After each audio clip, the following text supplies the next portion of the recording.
Ashamaa harka fuunee kabajamtootaa fi jaalatamtoota hordoftoota qaroo miidiyaa oduu ammaaf qabanne isiniif dhiyeessina hanga xumuraatiin waliin akka turtan isin affeerra. Jalqaba irratti Amnestii ji'oota 3 keessatti baqattoonni Eertiriyaa 600 ol ta'an humnaan gara biyya isaaniitti akka deebifaman dubbateera. Oduu biyya alaatiin sababa gaarreeffannaa Ameerikaatiif Awurooppaan dhaabbanni isaanii sirreeffataa akka jiran Imaanu'eel Maakroo dubbateera. Amnesty International ji'oota 3 keessatti baqattoonni Eertiriyaa 600 ol humnaan Itoophiyaa irraa gara biyya isaaniitti deebifamaniiru jechuun gabaaseera. Amnesty International ji'ootaan 3 darban keessatti qofa lammiileen Eertiriyaa 600 ol humnaan Itoophiyaa irraa gara Eertiriyaatti deebifamuu isaanii eeruun manni maree mirgoota namoomaa dhaabbata mootummoota gamtoomanii gocha baqattoota Eertiriyaa humnaan deebisuu akka balaaleffatu gaafateera. Amnesty walgahii mana maree mirgoota namoomaa dhaabbata mootummoota gamtoomanii 58ffaa gurraandhala 27 gaggeeffame irratti ibsa dhiyeesseen haalli mirga namoomaa baqattoota Eertiriyaa keessumaa kanneen Itoophiyaa fi Suudaan keessa jiraatan hammaataa ta'uu ibseera. Dhaabbanni mirgaa kun gabaasa dhaabbata mootummoota gamtoomanii waxabajjii bara 2024 baase eeruun Suudaan keessa naannolee humnoota deeggarsa saffisaa to'attuun keessatti sarbama baqattoota Eertiriyaa keessattuu dubartootaa irratti raawwatame ibseera. Amnestiin hagayyaa bara 2024 keessa Tarkiin lammiilee Eertiriyaa gara 180 ta'an humnaan akka deebiste eeruun kunis mirga eegumsaa argachuu isaanii seera bu'uuraa sarba jechuun kaaseera. Dhaabbatichi buqqa'iinsa lammiilee Eertiriyaa itti fufee jira kan jedhuu fi sababa humnaan hojii humnaa fi gabrummaa fudhachuu waggoota 12 darbaniif gaggeeffamaa tureen kan uumame ta'uu kaaseera. Amnestiin gurraandhala bara 2025 irraa kaasee mootummaan Eertiriyaa walgaarreeffannaa qondaaltota Itoophiyaa fi Eertiriyaa gidduutti hammaataa dhufe walqabatee sochii waraanaa cimsuu akka eegalee fi miidiyaaleen amanamoo irraa hubachuu ibseera. Ibsichi biyyoonni miseensa kanaa ta'an hundi baqattoota Eertiriyaa dirqiidhaan deebi'uu hidhamuu fi miidhaa biraatiif saaxilamuu irraa eeguuf dirqama akka qaban himaniiru. Akkasumas bara 2015 Komishiiniin qorannoo dhaabbata mootummoota gamtoomanii yakkoonni seera idil-addunyaa jalatti raawwataman Eertiriyaa keessatti mudachuu akka danda'an erga argeen booda itti gaafatamummaa mirkaneessuuf yaadonni dhiyeessee irra deebi'ee ilaalamuu akka qabus gaafateera. Amajjii bara 2025 keessa maatiin baqattoota Eertiriyaa 5 naannoo Amaaraa godina Kaaba Gondar keessatti ji'oota 2 oliif ukkaanfamanii gadhiifamuun birrii hanga 500 akka kaffalan dhiibbaan irratti godhamaa akka ture himaniiru. Namoonni kanneen keessaa osoo hin hidhamin dura magaalaa Daabaat kaampii baqattoota Alamuwaach keessaa jiraachaa akka turan kan kaasu yommuu ta'u gabaasni BBC kanaan dura baasee akka jedhutti garuu lammiileen Eertiriyaa magaalaa Finfinnee keessa jiraatan hidhaa bal'aa irratti gaggeeffamaa jiruun walqabatee baqattootaa fi kooluu galtoota nageenya barbaadan biratti sodaa uumeera jechuunis dubbateera. Itoophiyaan dooniiwwan fe'umsaa haaraa 6 bituuf jedhame. Itoophiyaan dooniiwwan fe'umsaa haaraa 6 bituuf tajaajilli geejjibaa galaanaa fi loojistiksii Itoophiyaa beeksiseera. Kanneen keessaa 2 bara baajataa kana keessa bitamanii gara hojiitti akka galaniif kallattiin kaa'amee hojjetaa jiraachuu tajaajilichi himeetiin jira. Dooniiwwan lamaan kunneen dooniiwwan fe'umsaa bittinna'aa gogaa Altiraamaaksii jedhaman yoo ta'an toonii 62,000 fe'uu kan danda'an ta'uu himameera. Sadii ammoo koontinara kan fe'an yommuu ta'u koontineroota 3,000 hanga 4 fe'uu danda'u jedhameera. Dooniiwwan gurguddoo fi haaraan kunneen galii daldala alaa biyyattii dabaluuf qooda ol'aanaa qabaachuu kan himan yommuu ta'u dooniiwwan 4 ammoo bara baajataa itti aanu keessatti bitamanii gara hojiitti akka galanis dubbataniiru. Yeroo ammaa biyyattiin dooniiwwan 10 kan qabdu ta'us eerameera. Obbo Geetaachoo Raddaan dhimmoota waqtaawaa irratti dargaggoota waliin mari'atan. Pireezidaantiin bulchiinsa yeroo naannoo Tigraay Obbo Geetaachoo Raddaan dhimmoota waqtaawaa naannichaa irratti dargaggoota magaalaa Maqalee waliin mari'ataniiru. Maricha irratti dargaggoonni kutaalee magaalichaa hundarraa walitti baba'an akka hirmaatanis kan himame yommuu ta'u, TPLF gidduutti dhiheenya kana Koora Dabratsiyoon Gabra Mikaa'elii fi Geetaachoo Raddaatiin durfamuun adda qoodamanii rakkoo uumamaa jiraachuun ni beekama. Piroofeesar Birhaanuu Naggaa ijaarsa mana barumsaa moodelaa sadarkaa 2ffaa biiftuu Gimbii magaalaa Gimbiitti jalqabsiisan. Ministeerri barnootaa Piroofeesar Birhaanuu Naggaa godina Wallaggaa Lixaatti ijaarsa mana barumsaa moodelaa sadarkaa 2ffaa biiftuu Gimbiitti magaalaa Gimbiitti jalqabsiisuun himame. Ministeerri barnootaa Piroofeesar Birhaanuu Naggaa fi hooggantoonni naannoo Oromiyaa biroon godina Wallaggaa Lixaatti hojiilee barnootaa daawwachaa jiraachuun himameera. Ministeerichi kaleessa godina Wallaggaa Bahaa fi Yuunivarsiitii Wallaggaatti hojiilee barnootaa daawwachaa kan turan yommuu ta'u, ministeericha dabalatee sadarkaa itti aanaa bulchiinsa qindeessaa damee magaalaa naannoo Oromiyaatti Obbo Masfiin Malaakuu hoogganaan biiroo nageenyaa fi bulchiinsa naannoo Oromiyaa Komishiinar Araarsaa Mardaasaa akkasumas hooggantoonni biiroo barnootaa Dr. Tolaa Bariisoo fi kanneen birootis wal makuudhaan argamaniiru. Komishiinarri Gumurukaa dhimmoota damee Gumurukaa irratti hooggantoota ol'aanoo Gumurukaa Itaalii waliin mari'atuun himame.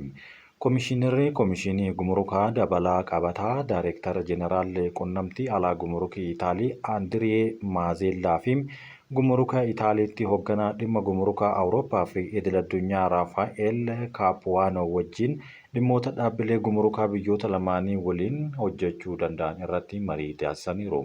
Sochii daldala sadarkaa idil-addunyaatti mul'atu saffisaa fi jijjiiramaa waan ta'eef dhaabbileen Gumurukaa tajaajila kana tilmaama keessa galchuudhaan kennuu akka danda'an himeera. Komishiniin Gumurukaa Itoophiyaa fi Ejensiin Gumurukaa Itaalii tajaajila Gumurukaa hariiroo daldalaa biyyoota lamaanii madaalu kennuudhaaf walitti dhiyeenya akka hojjetan ibsamuun isaa odeeffannoon Komishinii Gumurukaa Itoophiyaa irraa argameen. Tiraamp leesseettuun jiraachuu isheeyyuu namni beeku hin jiru jechuun biyyattii rifachiisuun himame. Mootummaan leesseettuu yaada pirezidaantii Doonaald Tiraamp waa'ee biyyattii irratti kenneen guddaa rifachuu fi mufachuu ibseera. Tiraamp erga gara White House deebi'ee haasaa yeroo jalqabaatiif konferansiidhaaf taasiseen biyya Afrikaa kibbaa kan namuu hin beekne jechuudhaan miseensota kora sanarratti hirmaatan kofalchiiseera. Kora sanarratti Tiraamp mallaqa maqaa deeggarsaatiin garmalee qisaasamaa ture hambisuudhaaf akka hojjetu kan himee fi biyya Afrikaa kibbaa leessittuu biyya uumuu biyya namuu hin beeknedha jechuun kan dubbatee fi keessattuu jaallattoota saala wal fakkaataa qabanii fi kanneen tumsan doolaara miiliyoona 8 kenna jechuun itti qoosee ture. Dubbi himaan ministeera dhimma alaa leessittuu ammoo biyya isaanii US waliin hariiroo gaarii akka qabdu garuu dubbateera. Leessittuun biyya Afrikaa kibbaa sagantaa gabaa qaraxaa irraa bilisa Ameerikaan Afrikaadhaaf uumte Afrikaan Growth and Opportunity Act kan jedhamu irraa bal'inaan fayyadamtuudha.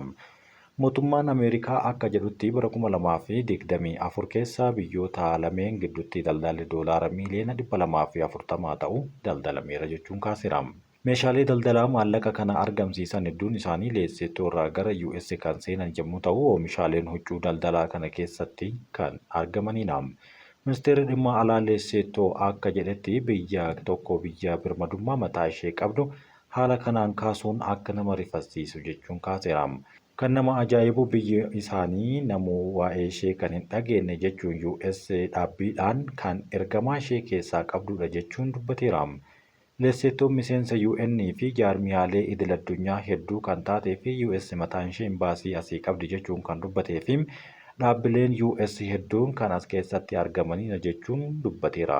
Qondaaltonni leessittuu haasaa Tiraamp deeggarsa maallaqaa adda kutuu fi dubbii falmii siyaasaa kaasisuu irratti dubbateef bakka hin kennine.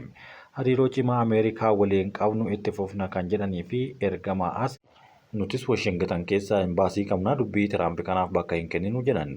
Waa'ee mallaqa deeggarsaa garee kanaa kan warra saalqunnamtii wal fakkaataadhaaf kennaniif jedhamaniif kennamu irratti haasaa Tiraamp taasise kan hin mirkaneessine dubbii himaan kun mallaqni jedhame kallattiidhaan jara kana bira ga'eera yoo ta'e yaada irratti kennuun ga'ee isaaniiti jechuunis kaaseera. Itti aansuudhaanis gama isaatiin biyyoonni bulchiinsa Doonaald Tiraamp jalatti deeggarsa Ameerikaan biyyoota addunyaatiif kennaa turte adda kutuutti guddoo akka miidhamanis himeera. Tiraamp deeggarsa yeroo rakkoo ajajaa pirezidaantii Ameerikaan kennamu pirezidaantis Emergency Plan for AIDS Relief kan jedhamu adda kutuu hordofee jaarmiyaaleen hedduun keessatti kanneen miti mootummaa ta'an rakkoo hamaa keessa galaniiru. Bara 2003 bulchiinsa pirezidaantii George W. Bush jalatti kan eegale sagantaan kun karaa dhaabbata gargaarsa biyyoota alaa USAID jedhamuutiin tumsa mallaqaa kan taasisudha. Amma gargaarsi mallaqaa karaa USAIDtiin kennamu kamiyyuu adda citee jira. Leessituun biyya gargaarsa kana baay'inaan argattu keessaa tokko kan taatee fi ji'a darbe miidiyaa Afrikaa kibbaa Ground Up jedhamutti kan himan Tiraamp ministeerri fayyaa biyyattii maallaqa argamu keessaa garri caalu sagantaa ittisaa dhibeewwanii daranyoo sombaa fi kanneen akka HIVtiif kan oolu ta'uu warri kibbaa kun dubbateera. Awurooppaan seenaa keessatti yeroo murteessaa irra jirti jechuun pirezidaantii Maakiroon akeekkachiisan. Pirezidaantiin Faransaay Imaanuweel Maakiroon dureewwan Awurooppaa Biraasilsitti walgahii mana maree waraana addaatiif walitti qabamaniin ardittiin seenaa keessatti jijjiirama guddaa irratti akka argamtu akeekkachiisaniiru. Dureewwan Awurooppaa dhimma Yukureen irratti mari'achuuf wal argan kunneenis deebii isaanii hidhachuudhaan alatti deeggarsa Ameerikaa irraa argataa turte akka adda citee pirezidaantii Doonaald Tiraampiin kan himame Keevin akkaataa qaamni kun caalaatti itti deeggaruu danda'u irratti mari'ata jedhamee eegama. Pireezidaantiin Yukureen Volodimiir Zelenskiin walgahii kana irratti kan affeeraman yommuu ta'u, erga torbee darbee pireezidaantii Ameerikaa Doonaald Tiraampii fi Zelenskii gidduutti masaraa Waayit Haawus keessatti waldhabdee mudatee booda biyyoota Awurooppaa biratti yaaddoon dabalaa dhufeera. Raashiyaan erga Yukureen irratti weerara guutuu irratti bantee waggaa sadiin booda bulchiinsi Tiraamp haallee qabiinsa pireezidaantii Raashiyaa Vilaadimiir Puutiin agarsiisan Awurooppaan Ameerikaa irratti hirkachuu akka hin dandeenye agarsiisuu isaatti dureewwan Awurooppaa yaaddoo uumeetiin jira. Ameerikaan odeeffannoo tikaa Yukureeniif qoodaa turte dhaabuudhaaf murteessuun ishee caalaa yaaddoo kan dabaleedha. Murteen Waashingtan roobii darbee waliin odeeffannoo basaasaa qooduudhaaf murteessee yaaddoowwan sana salphisuu homaa hin goone jechuun dubbatamaa jira. Agarsiiftuu yaaddoo cimaa kanaatiifis pireezidaantiin Faransaay Imaanuweel Maakiroon haasaa guyyaa roobii uummataaf taasisaniin biyyi isaanii meeshaa nukleeraa qabdutti fayyadamuun eegumsa michoota Awurooppaatiif taasiftu dheeressuu ilaalchisee mariidhaaf banaadha jedhan. Sunis waamicha Frederiik Meerzi kan chaanselara itti aanu Jaarmanii ta'uu hin oolle jedhamaniin qoodinsa nukleeraa dabaluu irratti mari'achuu hordofeeti. Awurooppaan balaa ifaa fi kan ammaa nu keessaa tokkollee umrii ga'eessota keenyaa keessatti hin argine mudachaa jira jechuun kan dubbatan yommuu ta'u, hooggantuun Komishinii Awurooppaa kun pireezidaantiin mana maree Awurooppaa Antooniyoo Koostaan ammoo kun yeroo Yukureenii fi nageenya Awurooppaatiif murteessaadha jechuunis kaasaniiru. Akkasumas guyyaa wiixataa paakeejii waraanaa kanaan dura argamee hin beekne Rearm Europe kan jedhamu kan taasisanii fi itti dabaluudhaan Awurooppaan baasii waraanaa ishee saffisaa fi fedhii barbaachisuun garmalee cimsuudhaaf qophii ta'uu isaanii ibsaniiru. Namtichi lootii birrii miiliyoona 60 ol baasuu hatee liqimse to'atamuun himame. Filooriidaatti namtichi lootii gurraa gatiinsaa doolaara Ameerikaa walakkaa biiliyoonaa ta'e liqimsee fi shakkamee barbaadamaa ture. Yeroo ammaa kana poolisiin to'annaa jala oolchuun yeroo muraasa booda lootii kana akka hatees himeera. Poolisiin Orlaandoo namichi umriin isaa ganna 32 ta'e Jaayitaan Gildar jedhamu atileetota piroofeeshinaalaa bakka bu'aa jedhamuudhaan hojjettoota dhaabbataa Tiffiniifim Kookaan jedhaman mana daldalaa Filooriidaa keessatti argaman sobee jechuun himameera. Kanaanis hojjettoonni kutaalee meeshaa isaanii itti baafatanii fi gatii jabaa qaban hedduu akka itti agarsiisan kan hime yommuu ta'u, sana booda namtichi kun lootii gurraa hatuudhaan mana daldalaa keessaa fiigee akka ba'es himameera. Guyyaa sana booda keessaa qondaaltonni poolisii yeroo isa to'atanitti obbo Gildar wantoota hedduu lootiiwwan gurraa hatamee taa'uu isaanii amanaan liqimsee akka tures poolisitti himeera. Namtichi kun lootii gurraa lama kan gatiin isaanii doolaara Ameerikaa 700 ol baasu akkasumas qubeellaa daayimandii kan yeroo suuqii keessaa baatutti harkaa kufe jedhamee hatuudhaaf yaaleera jechuunis himatameera. Boodarra poolisiin raajii gara namaa kana keessatti wanti ta'e keessaa jiru agarsiisu kan fakkaatu jechuun altiraasaawundiidhaan kan kaafame uummatatti agarsiiseera. Poolisiin Orlaandoo akka himetti faayaan sun kan shakkamaa keessaa haa baafamu yookaan haa dhiifamuu wanti ifa ta'e hin jiru jechuun dubbateera. Akkasumas poolisiin namticha kanaan dura bara 2022tti suuqii Teeksaasitti argamutti meeshaalee garaagaraa hatuun kana duras yakka akka irratti galmaa'e himeera. Kana malees nama kana to'achuudhaaf ajajni garaagaraa yeroo 48 naannoo kanatti bahee jira jechuunis dubbateera. Poolisiin Gildar fuula haguuggachuudhaan saamicha raawwachuu fi hanna cimaa sadarkaa tokkoffaa kana meeshaalee gatiin isaanii doolaara Ameerikaa 100 ol ta'e hatuudhaanis himameera. Haa ta'u malee hanga mana murtiitti dhiyaachuun balleessaan itti mirkanaa'utti akka qulqulluutti fudhatama. Kabajamtootaa fi jaallatamtoota hordoftoota keenyaa oduun ammaaf isin biraan gahaa turre kan hangammaatti dhaggeeffataniidhaan waliin waan turtaniif galatoomaa.